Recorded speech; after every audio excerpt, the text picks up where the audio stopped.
Hello, my friends, and welcome to another edition of Realm News Flash, number 58 to be precise. I hope you have all been having a great week so far. I am your host, the Dark Lord, the one who puts the real in realm and expands your mind one block at a time. We have some really amazing new features to cover today, such as Snapshot 25W44A, which includes the Camel Husk, Parched, and Swimming mounts. We will then go into our new segment called Neon Scoop, hosted by Neon Gaming Adventures. Then to cap it all off, we will dive into this Thursday's Realm News episode over lily pads titled Floating Marvels, exploring the real-world roots of lily pads in Minecraft.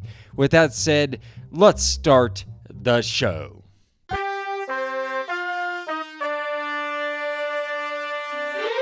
My friends, on October 28th, two articles were published on Minecraft.net. One was by Sophia Dankus titled More Mobs from Mounts Mayhem. The other was by Java team titled Snapshot 25W44A.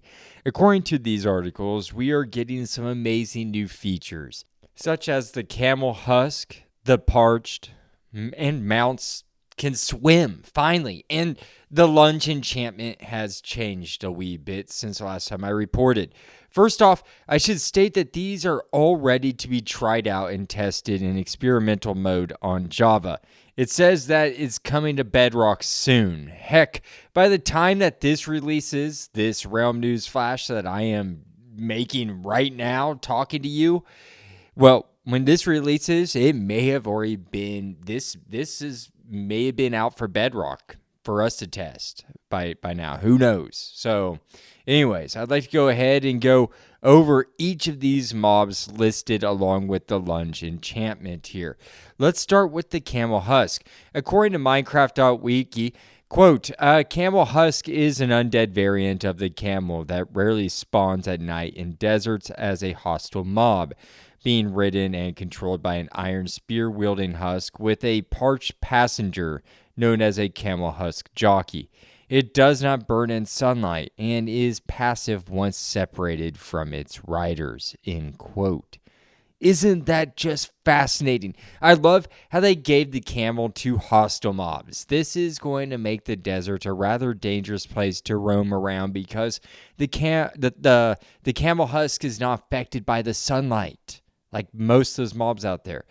Just like the Husk mob, it is immune to light and will do you harm in the day.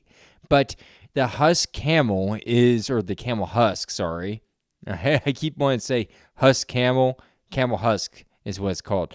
But the Camel Husk is peaceful or neutral when you kill both of the jockeys, the entities riding it. Once it is riderless, you can then occupy it and take control. And a really cool fact that I didn't know until I read the wiki is that a rabbit foot will heal this beast. They will also follow you if you hold a rabbit foot in your hand. I think this is extremely fascinating that a zombie camel is attracted to a rabbit's foot. Yeah, I just think that's really interesting. In fact, I'm going to make an episode over the rabbit's foot. Perhaps this makes some sense. I mean, the rabbit is all over the desert, and so is the camel. Perhaps the zombified version of the camel craves this desert-dwelling rabbit. Just a thought there. The developers did a fantastic job with the Camel Husk design, I think. Its hair is a mossy, dark green with spots and bands of black, which depict higher degradation in those areas of its corpse body. Also, its rib cage is pretty much completely exposed on both of its sides and underbelly. It is a hideous monster and perfect timing for the Halloween holiday when it was released in its snapshot. The cool thing about this, beyond its appearance, is that it wields two hostile mobs. One is the familiar Husk, and they gave it the ability to wield an iron spear, with the possibility of that spear being enchanted, which is really cool. Its companion on the camel the Camel Husk, is another brand new mob called the Parched. Yes, the Parched. I would like to get into that now. Minecraft.wiki goes on to say this about the Parched, quote, "A Parched is a skeleton variant that spawns in deserts. Parched behave similarly to skeletons, but have less health, do not burn in sunlight, fire their bows more slowly, and shoot tipped arrows of weakness," end quote. Just like other desert dwellers, the Parched do not burn in the sunlight, which makes this hostile undead monster mob a true threat, because this is a mob that is able to attack at a range with its bow and arrows, tipped with a poison of weakness, which will decrease your attack damage, but is used to cure zombie villagers. If you kill the Parched, there's a 50% chance that it will drop one poison-tipped arrow of weakness, a 66.67% chance of dropping 0 to 2 regular arrows, and 66.67% chance of dropping 0 to 2 bones. So, stock up on those poison-tipped arrows of weakness, folks. I think it's just great that they gave this arrow a dual function. You never hear of new ways to cure zombie villagers, and they gave us one right here.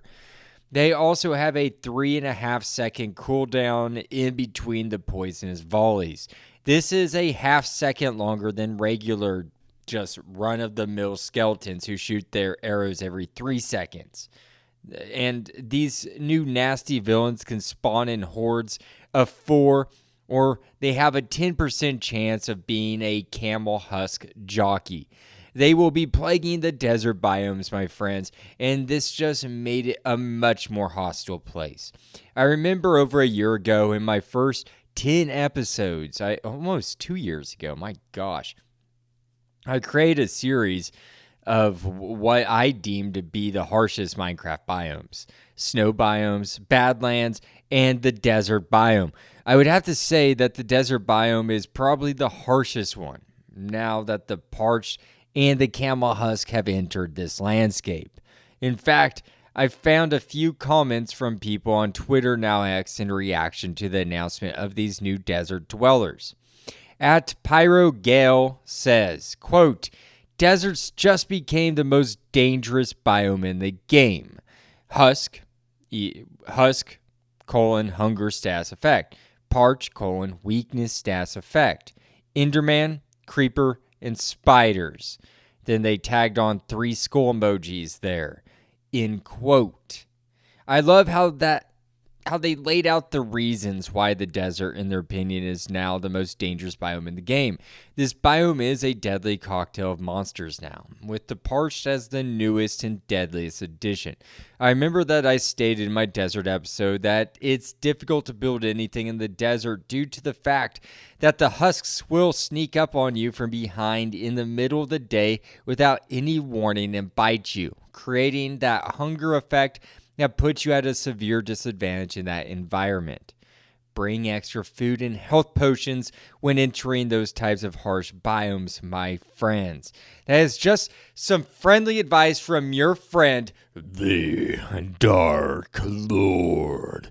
The Parched and its ability to attack us from a distance with its arrows tipped with the poison weakness will severely hinder our attempt at conquering desert landscapes. Another comment made by Funky Ducky 087 says, quote, "Parched can be out in daylight?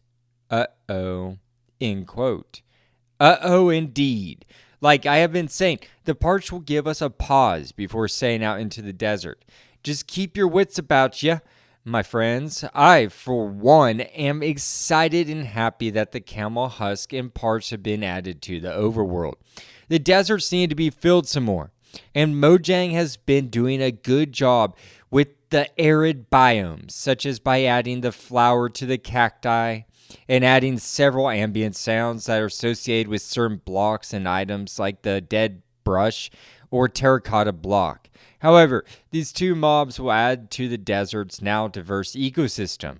It is certainly a place that is dangerous to explore, but that's the fun of it, right?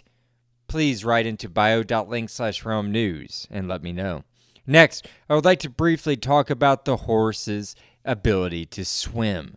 Horses were added to Minecraft as retextured cows and ponies as retextured pigs as an April Fool's gag in 2013. And it took Mojang until Snapshot 25W44A on October 28, 2025 to make them swim. It took the developers of Minecraft, the world's most successful video game in history, 12 years, 6 months, and 27 days to give horses, donkeys, and the other mounts the ability to swim. Amazing. Amazing. This is something that my brother and I have been complaining about for years. And I know that many others in the Minecraft community have been wanting this for a long time as well. So I think it is needless to say that this is a welcome mechanic. Thank you. Thank you, Mojang. With that said, I would like to wrap up the news here by saying one last thing. Minecraft on Twitter, now X, posted this at 10:55 a.m. on October 30th. Quote, "Let us know your thoughts. We're curious to know your thoughts on your favorite mobs, items, equipment, and biomes in Minecraft. We'd love to continue making Minecraft the best possible game, so please let us know. Take the survey here." And then they leave a link here for the survey. End quote. Go take the survey, my friends, and voice your opinions. Mojang does a great job listening to the community, and this is your chance to be heard and make a difference. I will be leaving that link in the show description along with all the others that I have mentioned in today's episode. Now, let's end the news there and move into Realm News Flash's latest syndicated segment, Neon Scoop, where they are covering vibrant visuals coming to Minecraft Marketplace.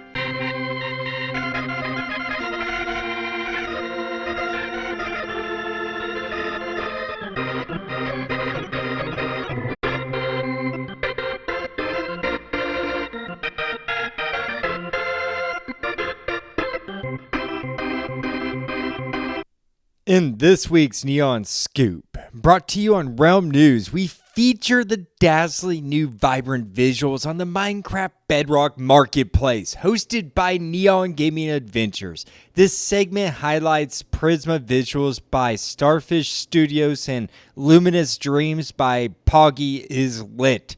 Two stunning texture packs that finally bring a shaders-like experience to console players. A major leap forward since the Render Dragon engine. Neon dives into how these packs enhance lighting, color, and realism across Bedrock Edition. Teases a new survival series featuring Luminous Dreams, and notes other packs like RL, Craft, and Huggy and Friends now supporting vibrant visuals. Realm News is proud to syndicate this exciting segment, bringing you the best Minecraft insights from across the community. Now, let's listen to Neon Scoop.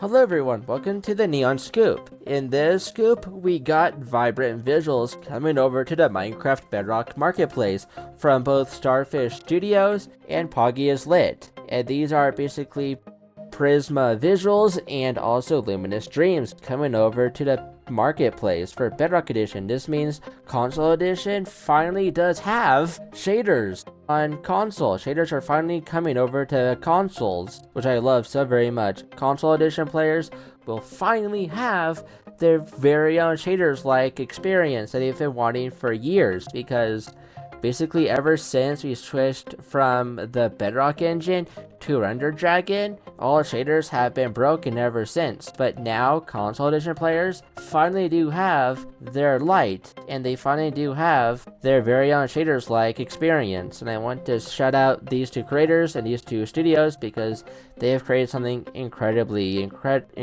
bright and incredibly beautiful. I love basically both of these packs. They're now on the Bedrock Marketplace. Please go check them out. Again, they are from Starfish Studios. brought us Prisma Visuals, and Poggy brought us Luminous Dreams. Please buy both of them on the marketplace. Please support both of them. It would mean the world to me if you can. And basically, these are vibrant visuals enhanced packs that basically makes your game a lot more beautiful and a lot more stunning. They basically turn up the level of vanilla vibrant visuals, and they just are wonderful, and I just love them so very much, and I think they're so incredibly cool and so unique and special, and I think they have brought something that basically shows what Bedrock Edition can do in 2025 going into 2026, and these will be constantly updated, so I would basically check them out constantly. And on my channel, I will be starting a series on my channel where I play with Luminous Dreams. So make sure you check out that on my channel. It's where I'm going to be playing survival with Luminous Dreams. And I'm going to be turning that into a series. And I should have that out by now by the time this episode goes live. So yeah, because I love these packs. These are two wonderful packs that you should get. And again, they are now out on the marketplace, on the Bedrock marketplace. They have been out for a full week now. Please go check them out. They basically have very stunning visuals, and it just turns the game to look a lot more beautiful and a lot more stunning, and it just shows you how advanced Bedrock Edition has become within the recent years. Like, Bedrock Edition has been growing and has been becoming one of the best versions of Minecraft because of what you can do. On Bedrock Edition, you can do whatever you want, and the list possibilities are like a lot better in my opinion than Java. You can do a lot more cooler things on Bedrock compared to Java Edition, and I love that so very much. This is basically my Neon Scoop is all about vibrant visuals and how we just got really cool vibrant visuals enhanced packs on the marketplace. Vibrant Visuals has their own dedicated section now. So if you go to the marketplace and if you go to the main menu of the marketplace when you first launch the game, and there will be a section dedicated to it.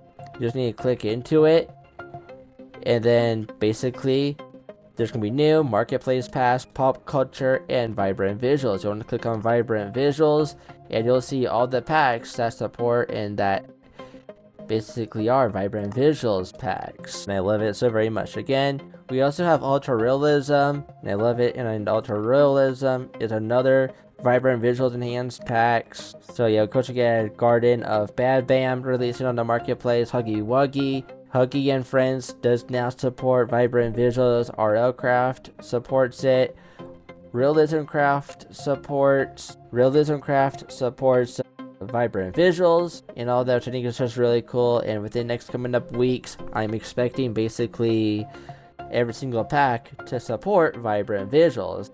I'm hoping within a week or so, Actions and Stuff supports vibrant visuals, and I will be making a video about that as well right as we get it. Right now, I did test it today, or I did test it on October 30th. October 30th, I did test out Action Stuff with Luminous Dreams and whatever, and I tried every single method, and right now Action Stuff on October 30th does not support vibrant visuals, but I'm hoping within the next coming up weeks, I'm hoping Orville Studios, the creators of Action Stuff, will get onto it and will basically make Action Stuff compatible with vibrant visuals, since they can now, because the Disney Tron Aries add-on, it now supports vibrant visuals. Like I said again, so does Huggy and Friends, it now supports it. So basically that tells you that add-ons can support vibrant visuals.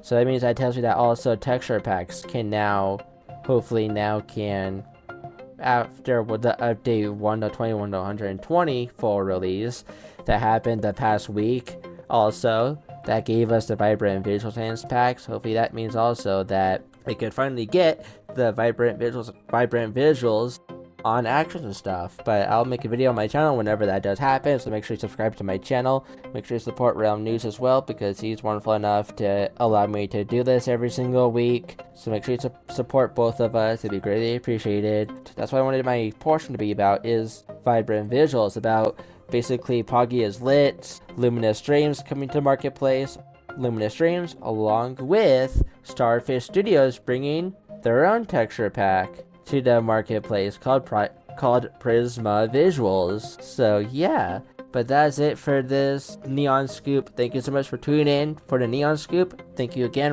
News, for having me every single week. Make sure you tune in, because every single week I'll be here, and I'll see you guys within a week. I'll see you guys next week with another Neon Scoop. See you next time, guys. Bye-bye.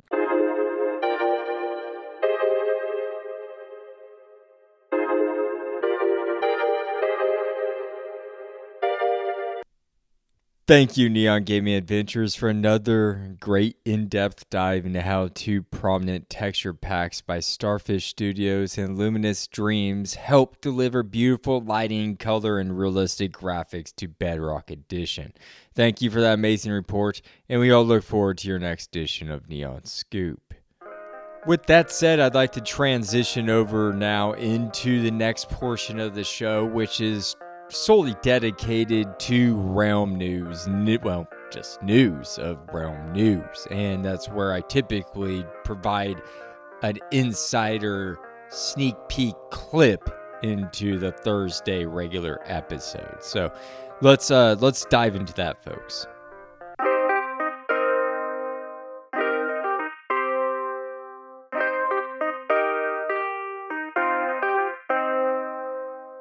My friends, I'm proud to announce that this Thursday on Realm News, we have an intriguing episode that is rather, tropical. It revolves around the lily pad, or its general name, the water lily. The episode is titled Floating Marvels, exploring the real-world roots of lily pads in Minecraft. Allow me to read off the episode description. Quote, in episode 98, Floating Marvels, exploring the real-world roots of lily pads in Minecraft of Realm News, host the Dark Lord masterfully bridges the gap between Minecraft and real-world knowledge. The show dives deep into the fascinating biology and practical applications of lily pads, unraveling their significance both in nature and in-game mechanics. From exploring the impressive structure of the Amazonian water lily, which inspired architectural marvels like the Crystal Palace, to showcasing creative Minecraft uses such as biological bridges and efficient water platforms. This episode blends educational insights with engaging gameplay tips. Additionally, the episode highlights community feedback from the recent Copper Edition's poll, reinforcing the show's interactive spirit. Stay tuned as the Dark Lord continues to put the real in realm with each captivating installment. End quote. It truly is a great episode. I had a great time doing the research and writing the script for this one. You will be dazzled and blown away by some of the facts presented in this episode. Allow me to play you a clip from it.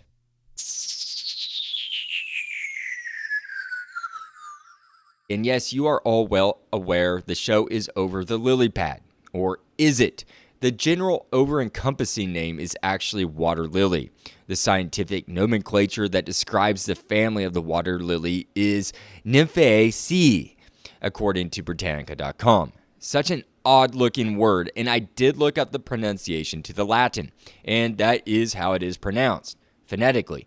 Nevertheless, the water lily family, as I will go ahead and call it from here on out, has 60 species altogether in 4 genera, which are found in temperate and tropical climates around the world. And genera is the subclass directly under family in taxonomy.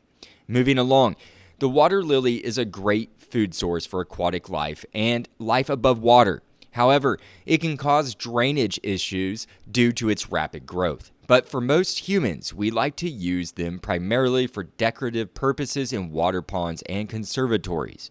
Britannica goes on to explain their general physical attributes, which are the following. Next, I would like to talk about the Amazonian water lily, or Victoria amazonica, as it was named by British explorers in South America in 1801, and named in honor of Queen Victoria of England. The Amazonian water lily, or the Victoria amazonica, is the biggest water lily in the world and can grow up to 10 feet in diameter. Allow me to quote the article on the lily's description. Quote, from above, the leaf of an Amazonian water lily resembles a large green dinner plate with an upturned rim, end quote. It does look unique, folks. I recommend you go join the copper tier at patreon.com/realm news and check out the pics I posted there. Or just Google Amazonian water lily and see for yourself. The team is on a quest to find out what makes these massive leaves so strong structurally and how they maintain a rigid flexibility. I know that sounds counterintuitive, that term, rigid flexibility, but that's the goal. They believe that their research will help in better building designs and engineering. And they are not looking at the top of the leaf, but the underside of it and its intricate network of veins that act as supportive girders. The whole underbelly of the organism's leaf consists of a quote-unquote fractal network of spindly veins that stem out from the center and stretch out to the edge. These veins become thinner the closer they stretch to that edge. Another series of veins form concentric circles that intersect these lateral veins I just described to you. This forms a grid that creates the amazing rigidity and flexibility it needs to withstand birds' feet and tropical weather that would otherwise rip the leaf apart. Messaged me, and I almost forgot to say this, but you can place a bed on a lily pad. Yes, it will hover in the air, but it's a great way that the drown can't get you. It will be suspended in the air. They won't attack you, and you can sleep there throughout the night, protected. So just put that in your cap and or pin that to the wall and use that for later. I had no idea that we could put beds down on lily pads.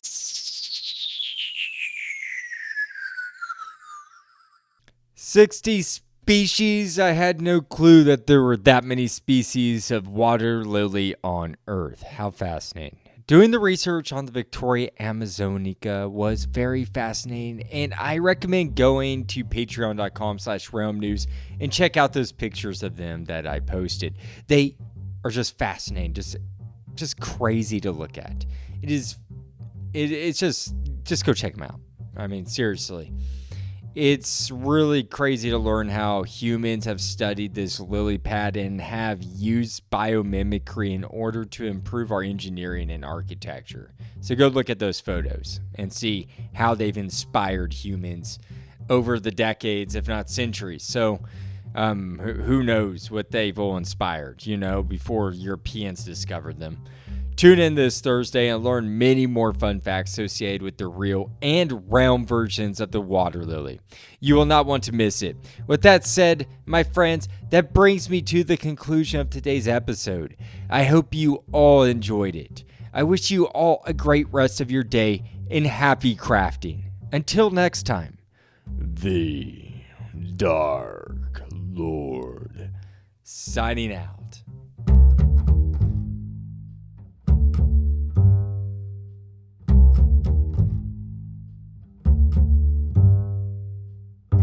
Hey, Realm News fans, it's your host, the Dark Lord, the one who puts the real in Realm and expands your mind one block at a time. I am here to tell you that your support means everything. Spread the word by telling friends, liking, and commenting on Spotify or Good Pods. Find me on X, Blue Sky, Reddit, or via email at bio.link/realm news. For more content, join my Patreon at the copper tier for early episodes, bonus content, and newsletters. Find out more at bio.link/realm news. No pressure though. Just keep listening, liking, and sharing. That's more than enough. Happy crafting, and see you at the next Realm News.